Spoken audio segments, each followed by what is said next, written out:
दगडाचा वाघ आपल्याला खाऊ शकत नाही, दगडाची गाय आपल्याला दूध देऊ शकत नाही, मग दगडाचा देव आपल्याला काय देऊ शकेल? संत गाडगेबाबांची ही प्रसिद्ध वचने आहेत. संत गाडगेबाबा हे नाव म्हणजे केवळ एका संताचे नाही, तर स्वच्छता, शिक्षण आणि समाज जागृतीची अखंड चळवळ आहे. हातात झाडू, डोक्यावर मळकट फेटा, अंगावर फाटकी कपडी, पण विचार मात्र समाजाला दिशा देणारे. संत गाडगेबाबांचा जन्म 23 फेब्रुवारी 1876 रोजी अमरावती जिल्ह्यातील शेनगाव या गावी झाला. त्यांचे मूळ नाव होते डेबूजी झिंगराजी जानोरकर.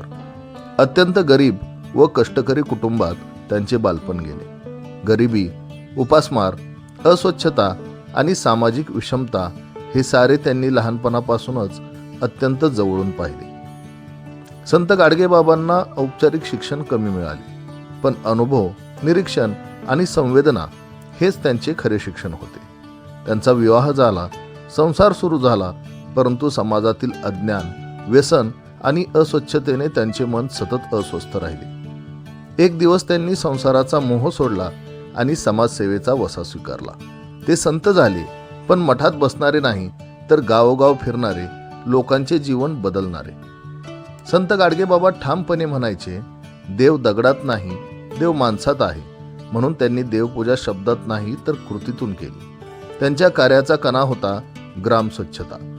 ते ज्या गावात जात त्या गावात सर्वप्रथम हातात झाडू घेत रस्ते, गल्ली, देवळे, धर्मशाळा, सार्वजनिक जागा इत्यादी परिसर ते स्वच्छ करत व त्याच गावात रात्री कीर्तन करून लोकांमध्ये स्वच्छता म्हणजेच खरी भक्ती आहे याची जनजागृती करत.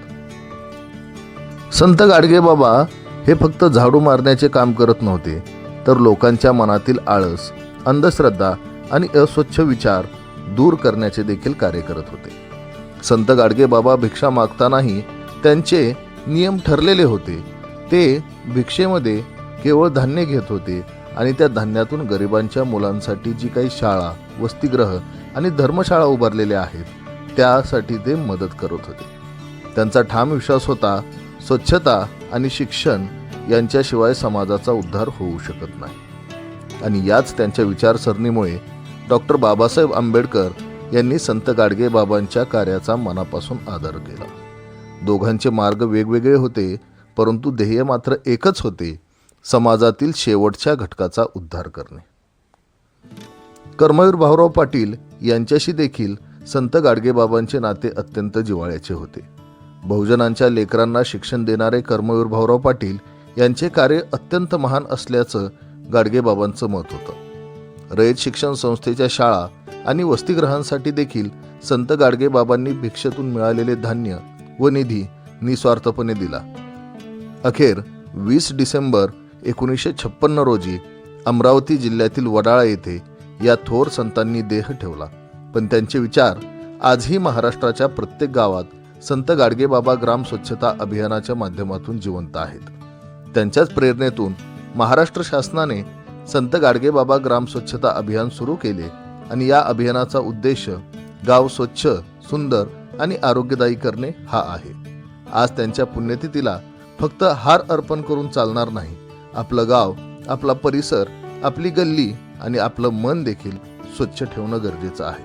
मनात माणुसकी ठेवून शिक्षण आणि स्वच्छतेला साथ दिली पाहिजे. हीच खरी संत गाडगेबाबांना श्रद्धांजली असेल. धन्यवाद. तुम्हाला ही माहिती कशी वाटली कमेंट बॉक्समध्ये नक्की सांगा आणि व्हिडिओला लाईक करा, शेअर करा आणि चॅनलला सबस्क्राईब करायला विसरू नका.